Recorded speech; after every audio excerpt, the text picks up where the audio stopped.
hello नमस्ते ओला अन्यगासियो नि हाओ मैले 500 वटा भाषामा तपाईहरुलाई नमस्ते भने यति बेला हामी विन्स्टन-सैलमको पाइलट माउन्टेनमा छौं पाइलट माउन्टेनको चुचुरोमा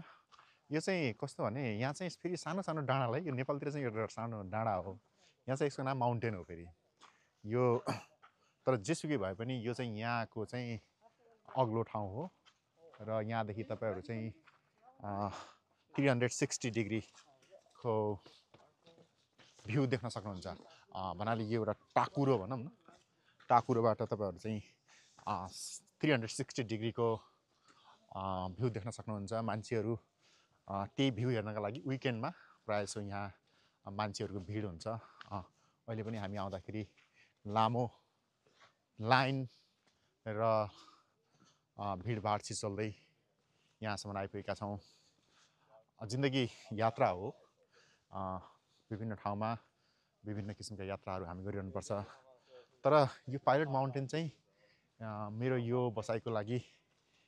एउटा बिसनी हो भनौं न सायद 2 हप्ता अगाडि पनि म यही ठाउँमा आएको थिएँ र अहिले पनि फेरि पनि फुर्सद भयो कि यो ठाउँमा आइहालौं जस्तो लाग्छ हेर्नुस् यो भ्यू पोइन्ट भनौं न भ्यू पोइन्टमा मान्छेहरुको एकदमै धेरै भिड छ त्यहाँ जाने हामी त्यहाँ त धेरै नै भिड छ नि कि जाम न है जाम न त त्यहाँ पनि गएर ल हेर्नुस् यो फलको रुखहरू पहेँलो पातहरू भएको यो दृश्य चाहिँ धेरैलाई आकर्षक लाग्छ यो अमेरिकाको गाउँहरू हेर्नुस् यो नेपालको गाउँ जस्तै पनि देखिन्छ यसो हेर्दाखेरि ठुलो ठुलो खेतहरू अब खेत भन्नाले बारी यस्तो फार्महरू भनौं न त्यहाँ पर चाहिँ कतै गाउँमा कुनै घरको चिम्नीबाट धुवाँ निस्किरहेको भित्र मकै भुटिरहेको जस्तो दृश्य त्यो चाहिँ हाम्रो नोस्टाल्जिक हुने एउटा त्यस्तो दृश्य पनि त्यहाँ देखिन्छ सानो कुकुर पनि यहाँ आएको छ हाई व्हाट्स योर नेम